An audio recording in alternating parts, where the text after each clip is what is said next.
Hello guys! Hello mga kababayan! So today is gagawa tayo ng step by step kung paano makakuha ng appointment dito sa DFA. So ang problema ng karamihan, hindi sila nakakatanggap ng unang email, yung reference number. So kahit anong email din ang gamitin ko kahapon at saka ngayon, hindi talaga ako nakaka-receive ng email. So merong tricks kung paano tayo makakuha ng appointment.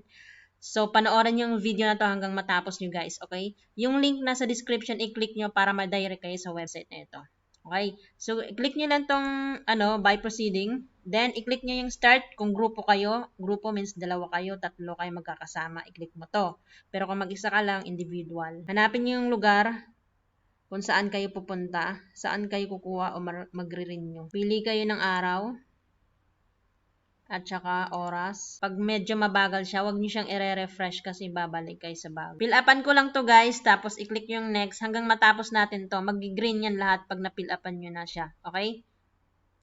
Ikaw dito sa family information guys, hindi ko nakapakita sa inyo. Mother and father information lang yun, no? Pangalan nila.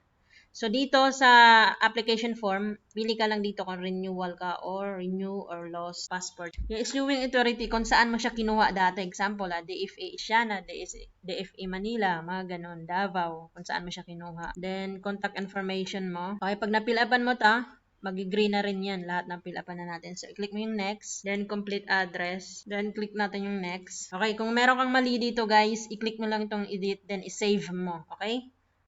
Scroll down ko na, i-click na natin to, I am aware. Tapos yung I'm not robot.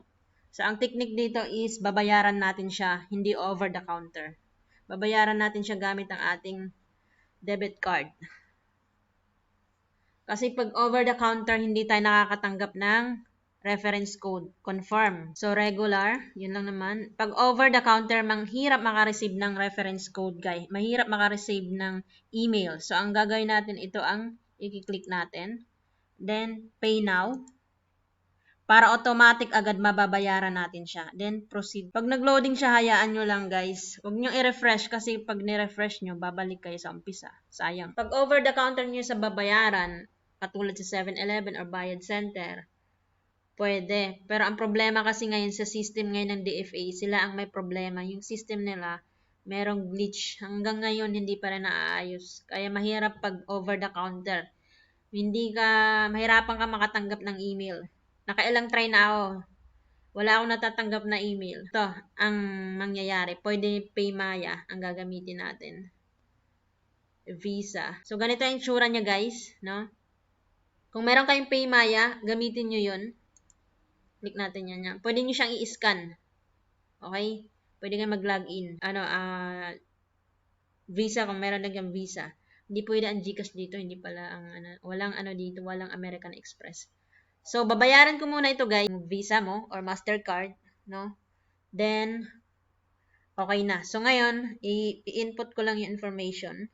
Ang gamit ko dito is yung Paymaya. Hindi ko in-scan yung yung QR code dito. Nilagay ko lang information ng Visa account ko. Tapos, i-click natin tong complete. So, processing na siya. Antayin lang natin. So, ayan guys, successful na bayaran natin yung ating appointment schedule, no? Kung walang email. So, ayan guys, biglang nag-interrupt, something went wrong. I-click nyo lang i-click nyo lang tong here. Tapos, madadala kayo dito. Pag wala pa rin talaga, i-click nyo lang ulit ito, no? Tapos, ito yung lalabas. Payment.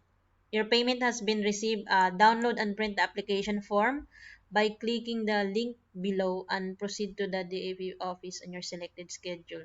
A copy of document was also sent to your email address. Okay, so check yung email address nyo. Ito ang mga contact information ng DFA kung gusto niyo silang i-contact.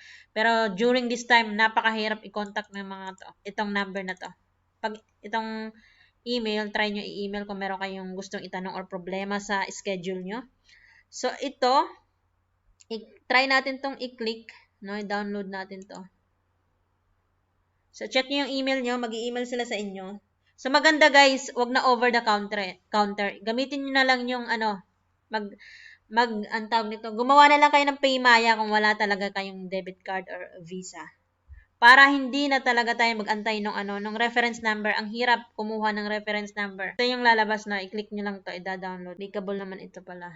So, try ko to i-click. Ito yung lumalabas. Loading siya kahit anong refresh ko. So, i-check na lang natin yung email ko.